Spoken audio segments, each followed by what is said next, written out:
It's not about numbers. It never really is. Not when it comes to the quarterback room in Miami. Especially not when it comes to the guy who might need to carry the torch if the lights dim for Tua again. The thing with the Dolphins is this. They've seen how fragile everything can be. One wrong hit, one brutal bounce, and the whole season teeters. So, you don't just throw anyone in as QB2. You calculate. You dissect. And sometimes, you gamble with something more than logic. You bet on redemption. So here comes Zach Wilson. Yeah, that's Zach Wilson. The one the Jets couldn't get rid of fast enough. The one who spent last year watching games in Denver like a fan with a better view. The one who went from a number 2 overall pick to a walking question mark in less time than it takes for a New York tabloid to eat you alive. That one. And now he's in Miami, in aqua and orange, with a $10 million ticket and a shot that smells like something between desperation and a calculated hunch. Mike McDaniel didn't flinch. He didn't hide behind safe words or pretty metaphors when asked why. He looked it straight in the eye. We thought he was the best option for us. Not perfect, not polished, just the option.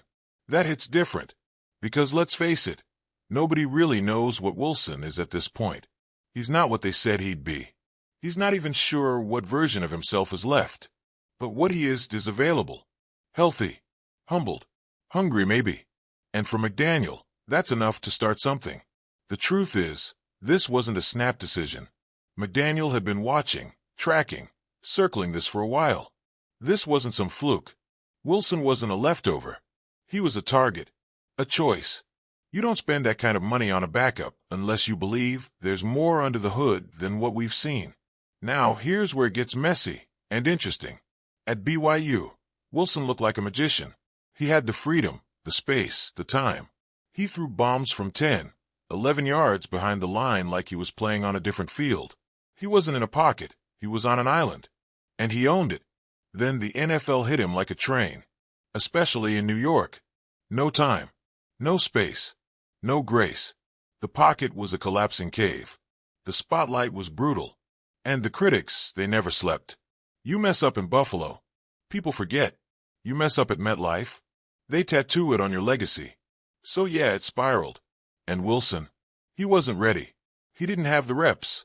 He didn't have the tools to fix the machine once it broke. It wasn't just about bad throws or missed reads. It was about being lost. In the playbook, in the noise, in himself. That kind of fall does something to a guy. It either carves you hollow or sharpens you. And McDaniel seems to believe Wilson came out the other side with sharper edges. He talks about adversity like it's part of the game plan. Not a setback, a step. And in Wilson's case, maybe that's what this is. Maybe this is the part of the story where the fall sets up the rise. Maybe. And let's not ignore the timing. Tua's not just the guy, he's the guy with a history. A history that matters. You don't pretend it doesn't exist. The concussions, the missed games, the questions about longevity. They don't vanish just because he plays lights out when healthy. They linger. They haunt. And that's why QB2 matters more here than almost anywhere else. This isn't just about having a safety net.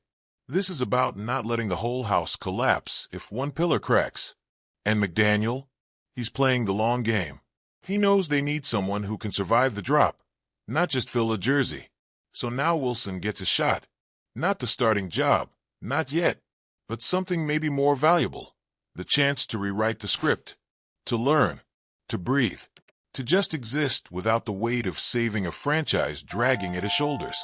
And maybe for the first time, that's all he needs. Because Miami's not asking him to be a savior. They're asking him to be ready.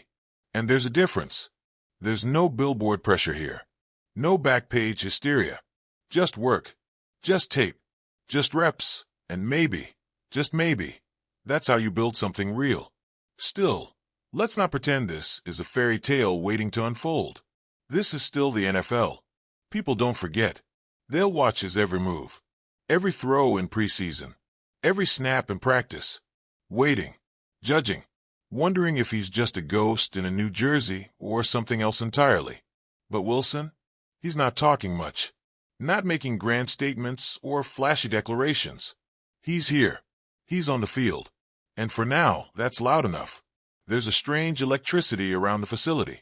Not the kind that comes from a blockbuster signing or a guaranteed win. It's subtler, like the feeling you get right before a storm. Not sure what's coming, but you can feel it. Players see it too. Not everyone's talking, but eyes linger a little longer when Wilson throws. There's curiosity there. Doubt maybe, but curiosity all the same.